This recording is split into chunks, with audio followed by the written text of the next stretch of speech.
WhatsApp people, कैसे हैं आप सब? ठीक ठाक हैं? It's me Hamza and you are watching H3 Reacts। Welcome back to the channel. उम्मीद करता हूँ अच्छे होंगे, खैर खैरियत से होंगे, एंजॉय कर रहे होंगे। और वैसे टाइटल तो पढ़ चुके होंगे, लेकिन थोड़ी सी कहते हैं ना कॉन्टेक्स्ट बांधना, तंबीह करना, वो बताता हूँ मैं आपको। आपने देखा होगा पाकिस्तानी क्रिकेट टीम में से जो भी रिटायर होता है, उसने इतनी बड़ी दाढ़ी रख ली होती है, मूंछें उड़ा चुका होता है, और वो जनाब तबलीगी जमात ज्वाइन कर लेते हैं। अब एक क्रिकेटर अब्दुल रज़ाक, नाम आपने सुना होगा, और एक दो दिन पहले, यानी चंद दिन पहले, इन्होंने एक ऐश्वर्या राय बच्चन को लेके एक बड़ा ही डेरोगेटरी जो है ना, और डिमीनिंग सा कमेंट किया था, और बिल्कुल लाइव बैठ के। और वहाँ पे उस पूरे माहौल में कोई ऐसा बंदा नहीं था जो कि उन्हें टोकता, क्योंकि वो पूरी महफिल, वो पूरे लोग जो वहाँ सेट पे मौजूद थे, सब ही सेम मेंटेलिटी के थे। अब जब सोशल मीडिया पे प्रेशर पड़ा है और ठीक ठाक उनकी माँ बहन एक ही गई है सोशल मीडिया पे लोगों ने, तो फिर अब वो कहते हैं जी मेरी ज़ुबान फिसल गई, और सॉरी वोरी कर रहे हैं।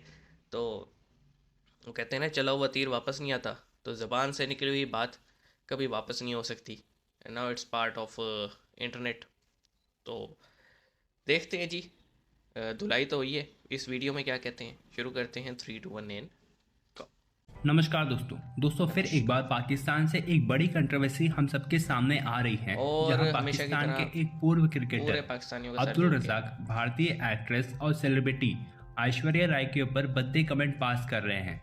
अब्दुल रज़ाक ने कहा कि अगर वे ऐश्वर्या राय से शादी करेंगे तो उनके घर संस्कारी और नेक बच्चा बेटा, पैदा नहीं हो सकता है। तो उस लेवल दोस्तों का है ये कि दिखाता है ऐश्वर्या से पाकिस्तानी शादी करेगा। क्रिकेटर्स का माइंडसेट, जहां पाकिस्तानी क्रिकेटर्स का माइंडसेट भी उनका मुल्ला मौलवियों जैसा ही है, लड़कियों को नीचा दिखाना और लड़कियों का कैरेक्टर असैसिनेट करना। तो Kind दोस्तों of. अब्दुल रज़ाक की ये स्टेटमेंट का निंदा पूरी दुनिया के लोग कर रहे हैं और कह रहे हैं कि अब्दुल रज़ाक को ऐश्वर्या राय और भारत से माफ़ी मांगनी चाहिए ओपन उनकी apology। स्टेटमेंट को लेकर के। और साथ में दोस्तों भारत के लोग अब्दुल रज़ाक के साथ साथ उन लोगों की भी निंदा कर रहे हैं जो इस पे जो खामोश अब्दुल है, रज़ाक के साथ में बगल में बैठ हंस रहे करके थे। उनके स्टेटमेंट पर तालियां बजा रहे थे, जैसे कि शाहिद आफरीदी, उमर गुल और अन्य लोग, और कह रहे आफरीदी हैं तो कि वैसे इन भी आपको क्रिकेटर्स पता का भी है। उसी तरह की सोच है जिस तरह की सोच अब्दुल रज़ाक की है। तो चलिए इसी पर आगे पाकिस्तानी मीडिया का रिएक्शन देखते हैं। अब्दुल रज़ाक पूर्व पाकिस्तानी क्रिकेटर ने 2 दिन पहले क्रिकेट मारा तुमसे सही भंड। खेली नहीं जाती, ठीक तुम्हारी है जी, जुबान भी सही 2 नहीं दिन चलती। पहले मारा भंड, और ये बोला जब वो बात कर रहा था कि यार कुछ कुछ मतलब कि इन द सेंस कि आपका इंटेंट क्या है, आपकी नीयत क्या है। तो वो बात कर रहे थे 3-4 क्रिकेटर, उसमें शाहिद अफरीदी भी बैठा था, उसमें 1-2 और पूर्व क्रिकेटर बैठे थे, और ये पाकिस्तान के टीवी स्टूडियो में बातचीत चल रही थी। तो जब ये बात हुई तो किसी ने सवाल पूछा होगा, तो अब्दुल रज़ाक ने ये बोला कि साहब देखिए, बात नीयत की होती है। अगर नीयत गलत हो तो फिर सब कुछ गलत हो जाता है, या बंदे का जो उसका जो इंटेंट है, तो उसके ऊपर कुछ ऐसी ऐसी बातें हुई। तो बीच में इन्होंने बातचीत अपनी के चवल दौरान मारी। अब्दुल रज़ाक ने यह बोला कि अगर मेरी शादी, यानी कि अब्दुल रज़ाक की शादी ऐश्वर्या राय से होती है, तो जो बच्चा पैदा होगा, जाहिर सी बात है, वो कोई अच्छा बच्चा नहीं होगा, वो पायस बच्चा नहीं होगा, वो यही नेक लोग बच्चा नहीं ऐश्वर्या राय के होगा। साथ तस्वीरें खिंचाने ऐसा कर रहे उसने होते हैं। बात बोली है। जरा वीडियो देखिए पहले। तो जो मैं बात करता हूँ आपकी नीयत की, तो मुझे पता था कि जो हमारा कप्तान है यूनुस खान की नीयत बड़ी अच्छी है। तो मैं इस चीज़ से मैंने कॉन्फ्रेंस लिया कि अगर इनकी नीयत अच्छी है, ये चाहते हैं कि मैं कुछ करूँ, पाकिस्तान के लिए कुछ करूँ, तो मुझ में भी हिम्मत आई, और अल्लाह का शुक्र है मैंने भी डिलीवर किया वहाँ पे। और यहाँ बड़ी बातें भी चल रही हैं पाकिस्तान टीम की और प्लेयरों की, इनका क्या सारा कुछ। तो बात यह है कि हमारी नीयत है ही नहीं कि हम किसी चीज़ को पॉलिश किया जाए, प्लेयरों को डेवलप किया जाए। अगर आपकी सोच ये है कि मैं ऐश्वर्या से शादी करूं और वहाँ से बड़ा नेक परहेजगार बच्चा पैदा हो, तो कभी भी नहीं हो सकता। तो आपको पहले नीयत अपनी ठीक करनी पड़ेगी। आपने देखा दोस्तों वीडियो? अच्छा, काफी लोगों ने कंडेम करा, शोएब अख्तर ने कंडेम करा, फिर बाद में ये जो ताली पीट रहा था बगल में, उमर गुल ये अफरीदी, और अफरीदी ने भी बोला कि अफरीदी ने बोला मैंने तो ऐसी ताली पीटी थी, मुझे समझ भी नहीं आया क्या बोल रहे हैं, सब हंस रहे थे तो मैं भी हंसने लगा। शायद अफरीदी के दिमाग में कमी है क्या कि सब हंस रहे थे, मैं भी हंस गया।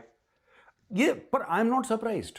देखिए, मैं ना मुझे बुरा लगा इनकी बात का, ना मैं सरप्राइज था, क्योंकि पाकिस्तानी ऐसी बात कर, there is a casual communalism in Pakistan. अरे तो हिंदू हैं ये, तो ऐसे ये खुल के ऐसा बोलते हैं पाकिस्तानी। बिल्कुल। और इनको कोई बोल दे तो फिर इनको फिर इस्लामोफोबिया डस जाता है, मिर्चें लग इस्लामोफोबिया जाती का हैं। सांप। फिर ये विक्टिम कार्ड प्ले करते हैं। पैलेस्टीनियंस के भाई है ना। मेजर साहब की बात से एग्री करूँगा कि हमारे यहाँ ना एक सनातन या हिंदूज कम्युनिटी हो गई, हमारे जोक्स में भी इनको जो है ना बड़ा ही डेरोगेटरी रिमार्क्स के साथ मतलब कहा जाता है, रेफ़र किया जाता है। एग्जांपल देता हूँ आपको। बहुत सारे कह रहे होंगे मैं क्या बात कर रहा हूँ, मैं एग्जांपल देता हूँ। पाकिस्तान में एक बड़ा ही अजीबोगरीब मुल्ला, मैं मुल्ला इसलिए कह रहा हूँ, वो अजीब ही चीज़ है भाई। उसकी बातें सुनोगे ना आप कहोगे कि कौन बेवकूफ़ लोग, जाहिल लोग इसको फॉलो करते हैं। मैं इसलिए कह रहा हूँ, उसको आम तौर पे जो है ना हक खतीब सरकार या फिर शुभ शुभ सरकार के नाम से जाना जाता है। आप उसके जितने क्लिप उठा के देख लें, वो ऐसे फूंक मारते हैं और बंदा ओ एक्टिंग कमाल की करके हो मैं ठीक हो गया। आजकल उसने नया काम पकड़ा हुआ है। वो जनाब किसी में आत्मा चुड़ैल जिन घुसा देता है, एक्टिंग का बोलता है, और फिर वो कहता है हिंदू है, मतलब इस तरह के रिमार्क्स बोलता है। और वो जाहिल अवाम तालियां पीट रही होती है, वाह वाह जी वाह वाह जी वाह वाह जी। यही जिस तरह ये दो नमूने बैठे थे। बात ये है यार, मैं लिखने को तैयार हूँ 100% राइटिंग में ले लो मुझसे कि जब ये लोग प्लेयर्स खुद खेलते होंगे और ये इंडिया जाते होंगे, तो ये शाहरुख खान, सलमान खान, ऐश्वर्या राय इनके साथ मरते होंगे ये तस्वीरें खिंचवाने के लिए। यार उसका स्टैंडर्ड दे, उसका स्टैचर दे। वो बंदी तुझे क्या तेरे पूरे 7 पुश्तों को ख़रीद सकती है। उसके बाद इतना पैसा है, उसके बाद इतनी वेल्थ है, उसका इतना स्टैचर है कम्युनिटी में कि उसकी एक आवाज़ पे 100 करोड़ बंदा बाहर निकल आए। और अगर वो बोल दे कुछ ऐसा वैसा कि इसकी ट्रोलिंग करो, अब्दुल रज़ाक की बैंड बजाओ, मैं 100% कहता हूँ अगर ऐश्वर्या ने ये रिमार्क्स दे दिए ना, अब्दुल रज़ाक का सोशल मीडिया, अब्दुल रज़ाक का घर से निकलना मुश्किल हो जाएगा। मतलब वो फ़ोन भी नहीं रखेगा अपने पास, उसकी इतनी बैंड बजेगी। लेकिन बात फिर वही है, वो उनका है कि वो इस तरह के रिमार्क्स पे तवज्जो नहीं देते। लेकिन इसका है हरगिज़ मतलब नहीं है कि आप अपनी ज़ुबान से गंद निकालते रहें और सामने वाला सुनता रहे। हैरानगी मुझे है होस्ट पे, हैरानगी मुझे है प्रोड्यूसर पे, डायरेक्टर पे, हैरानगी मुझे है उस चैनल के मालिक से कि वो भाई इस तरह के रिमार्क्स बोल के और किसी ने म्यूट करने की, कट करने की, उसको रोकने की, इंटरप्ट करने की कोशिश भी नहीं की, उल्टा तालियां पीट रहे थे। अब क्या बोलें फिर, इसको किसी भी तरह से आप जस्टिफाई नहीं कर सकते, इसकी कोई एक्सप्लेनेशन नहीं है, ये सिर्फ आपके माइंड सेट को जाहिर करता है। बहरहाल आप क्या कहेंगे कमेंट सेक्शन में बताइएगा। मिलेंगे, अपना ख्याल रखिएगा। सी यू।